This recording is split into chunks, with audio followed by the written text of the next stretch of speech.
देखिए, बीजेपी का काम है हिंदू मुसलमान, अगड़ा पिछड़ा, दलित, पाकिस्तान, एटम बम, ये सब दिखाना बीजेपी के ब्लड में है। वो उनका सीधा सीधा है कि फूट डालो, राज करो। जो अंग्रेजों की व्यवस्था थी, उस व्यवस्था को बीजेपी ने बखूबी निभाया है। वैसे भी ये अगर कहा जाए तो ये अंग्रेजों के बहुत खास लोगों में से रहे हैं पहले, तो सारे गुण इनके पास है और वो सारे गुण का ये इस्तेमाल इस समय देश की राजनीति में कर रहे हैं। देश का बंटाढार इन्होंने कर दिया है। देश में ये स्थिति पैदा कर दी है कि भाई भाई के पास नहीं बैठ पा रहा है। पब्लिक जो है इन भारतीय जनता पार्टी के नेताओं के जुमले सुन सुन के अब पक गई है। उनको देश का बच्चा बच्चा ये जान गया है कि इनको वही एक बात करनी है, हिंदू मुस्लिम की बात करनी है, हिंदुस्तान पाकिस्तान की बात करनी है। इन्हें शिक्षा पे बात नहीं करनी, इन्हें रोजगार पे बात नहीं करनी, इन्हें देश के विकास पे बात नहीं करनी। तो इनके जुमले जो है लोग सुन सुन के पक गए हैं और थक गए। तो इसलिए पब्लिक तो कितनी बार सुनेंगे आप भाई, काट की हांडी कितनी बार चलाएंगे। अभी तो आप बिहार देख रहे हैं, अभी तो आप थोड़े दिन बाद रुक जाइए, उत्तर प्रदेश देखेंगे 2022 में, फिर 24 में पूरा देश देखेंगे। तो मुझे तो नहीं लगता कि ये प्रासंगिकता खो चुकी है सरकार और पार्टी दोनों, कि इस समय अग्रयुद्ध जैसी स्थिति हिंदुस्तान में है। 6 साल में कारखाना नहीं लगा, लेकिन 6 साल में पूरे देश में कारखाने बिके बहुत हैं भाई। आज तक इन्होंने कोई ऐसे डॉक्यूमेंट तो जारी नहीं किए जिससे कहा जाए कि लालू जी ने सारी जमीनें क्या नाम है पुराना सामान सब बेच दिया। चलिए, अगर ये बात मान भी हम इनकी लें तो लालू जी ने तो सिर्फ कबाड़ा ही बेचा था।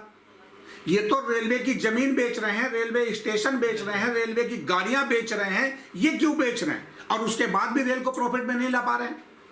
लालू जी ने अगर अगर हम बीजेपी की बात मान भी लें तो लालू जी ने तो सिर्फ कबाड़ा बेच के रेल को प्रॉफिट में ला दिए। तुम तो एग्रीकल्चर लैंड जो है, जमीन है, वो बेच रहे हो, रेलवे स्टेशनें बेच रहे हो, रेलें बेच रहे हो, टाटा को, अंबानी को और अडानी को सब जगह एयरपोर्ट बेच, पूरा सारा कुछ बेच रहे हो। उसके बाद भी ना रेल को प्रॉफिट में ला पा रहे हो, ना देश को प्रॉफिट में ला पा रहे हो।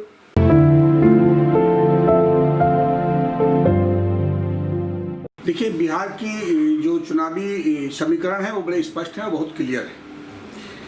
जो मजदूर और किसान है, जो लाखों किलोमीटर, हजारों किलोमीटर पैदल चला है, उसको वो दर्द का एहसास अभी तक है।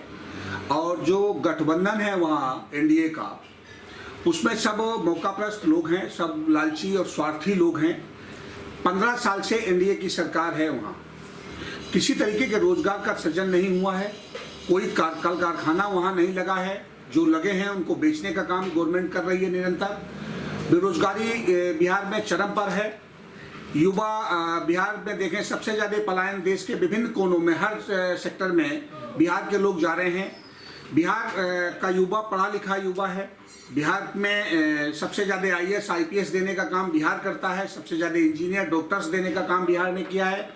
लेकिन वहाँ का इंफ्रास्ट्रक्चर और सरकार वहाँ की जो संप्रभुता है और जो वहाँ की व्यवस्था है दी है, उसको चला नहीं पा रही है और पूरी तरीके से सरकार वहाँ विफल रही है चलाने में। अगर बिहार के युवाओं को सहेज लिया होता वहाँ की सरकार ने, तो बिहार आज देश का सबसे रईस और सबसे समृद्धशाली प्रदेश में गिने जाने लगता। देखिए, नीतीश बाबू जो शासन में आए थे तो उन्होंने ये वादा किया था कि हम रोजगार देंगे, लाइन ऑर्डर की व्यवस्थाएं ठीक करेंगे, और वो कुछ दिनों में उनको सुशासन बाबू के नाम पर जाना गया। लेकिन मेरा मानना है कि नीतीश कुमार ने 15 साल में बिहार को बिल्कुल गर्त में ले जाने का काम किया है। और शिक्षा पद्धति जो बिहार की हिंदुस्तान में सबसे अच्छी होती थी, उसको बिल्कुल गर्त में ले जाने का काम नीतीश बाबू ने किया है। और ये श्रेय निश्चित तौर से दिया जाना चाहिए बिहार में नीतीश कुमार को, कि उन्होंने जो शिक्षा की व्यवस्था थी, जो बिहार के भविष्य को उज्जवल बनाने की व्यवस्थाएं थी, उनको पूरी तरीके से ध्वस्त करने का श्रेय जो है मैं नीतीश जी को देता हूं।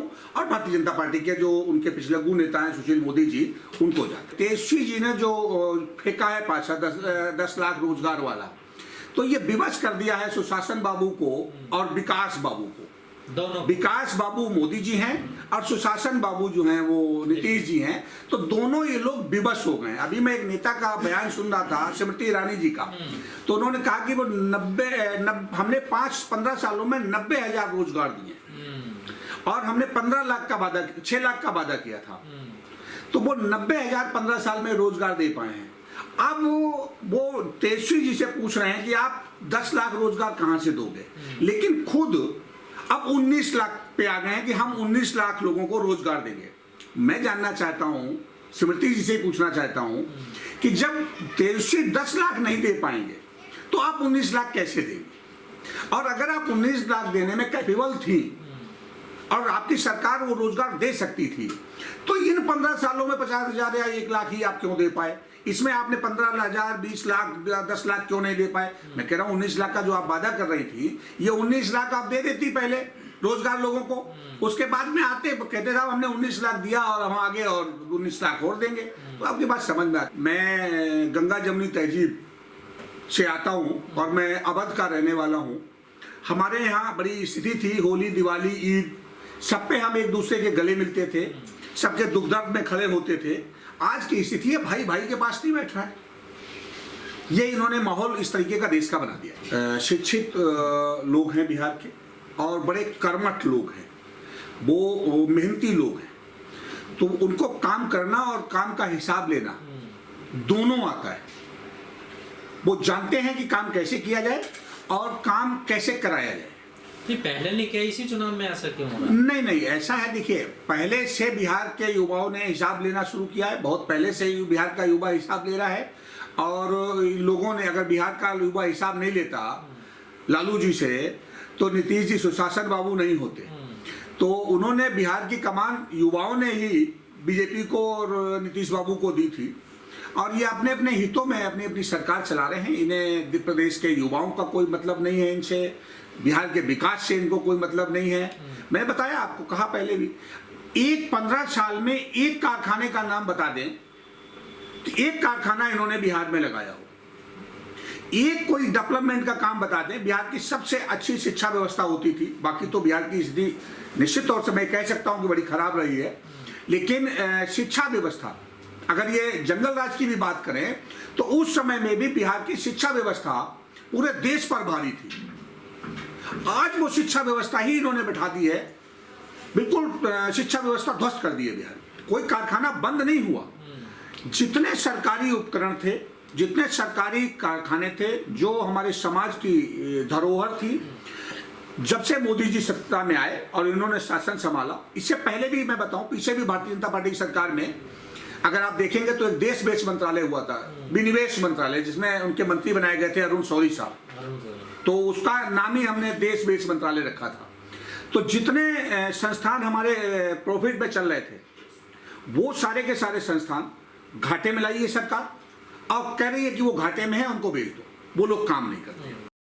मैं एक बड़ा उदाहरण देना चाहता हूं। लालू जी रेल मंत्री थे जिस समय, आप याद करें उनको, तो रेल अपने आप प्रॉफिट में चली गई थी।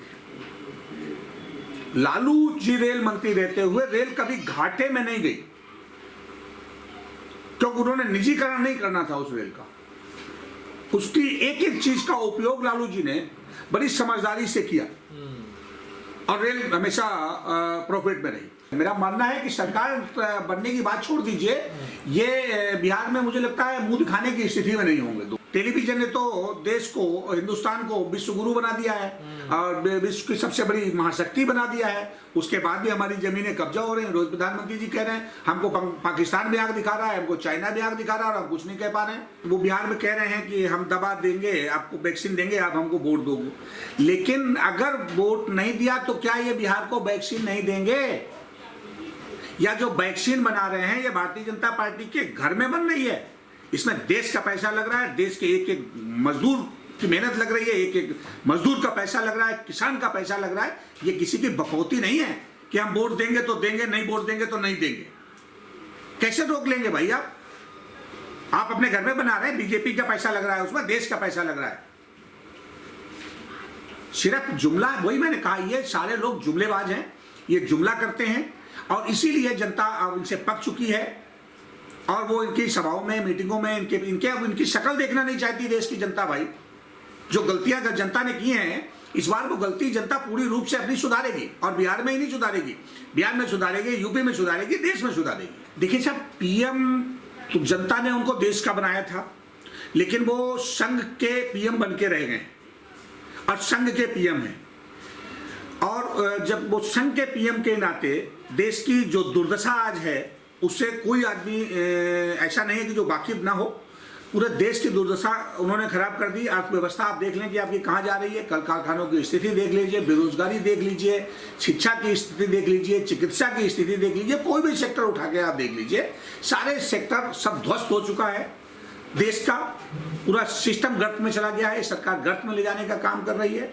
निश्चित तौर से तेजस्वी बहुत भारी पड़ रहा है और भारी नहीं पड़ा इन्हें। बिहार से तेजस्वी भगा के दम लेगा, वो आदमी भगा देगा इनको। बिहार की जनता पूरी तरीके से तेजस्वी यादव के साथ रहेगी। देखिए, निश्चित तौर से वोटरों में ये डर है कि कोरोना है, बीमारी है, और कोरोना ही वजह है कि बिहार में वोटिंग प्रतिशत कम हुआ है, और इसका कोई कारण नहीं है। दूसरा, कुछ लोगों की नाराजगी है वोटरों की, एक कारण ये भी है जो नहीं जा रहे। वो उनका सीधा मानना ये है। तो सर, ये जो वोटर जो घर में रह गया है या पोलिंग बूथ पर नहीं गया, वो किसका वोटर है? वो अपर कास्ट का बीजेपी का वोटर है क्या? देखिए, ऐसा है, मैं आपको बता दूं, बिहार में बीजेपी का कोई वोटर है नहीं। ये आप लोग बड़ा स्पष्ट हो लीजिए। और बिहार में ही नहीं, 22 में उत्तर प्रदेश में भी नहीं है और देश में भी नहीं है। बीजेपी का कोई वोटर नहीं बचा है, एनडीए का कोई वोटर नहीं है बचा है। चाहे वो अपर कास्ट है, चाहे वो बैकवर्ड है, चाहे वो शेड्यूल कास्ट है, कोई भी कास्ट और कोई भी धर्म, बीजेपी का वोटर अब नहीं रह गया है। ये बड़ा स्पष्ट होने देश की जनता ये बात तय कर चुकी है कि बीजेपी नहीं चाहिए।